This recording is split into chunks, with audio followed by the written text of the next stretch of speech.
اور اے پیغمبر، ان لوگوں کی باتوں سے آزردہ نہ ہونا، کیونکہ عزت سب اللہ ہی کی ہے، وہ سب کچھ سنتا ہے، جانتا ہے۔ سن رکھو کہ جو مخلوق آسمانوں میں ہے اور جو زمین میں ہے سب اللہ ہی کے بندے ہیں، اور یہ جو اللہ کے سوا اپنے بنائے ہوئے شریکوں کو پکارتے ہیں وہ کسی اور چیز کے پیچھے نہیں چلتے، صرف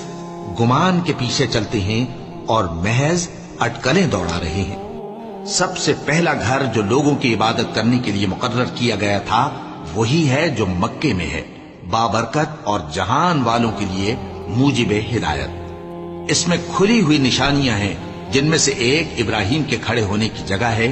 جو شخص اس مبارک گھر میں داخل ہوا اس نے امن پا لیا، اور لوگوں پر اللہ کا حق یعنی فرض ہے کہ جو اس گھر تک جانے کا مقدور رکھے وہ اس کا حج کرے، اور جو اس حکم کی تعمیل نہ کرے گا تو اللہ بھی اہل عالم سے بے نیاز ہے۔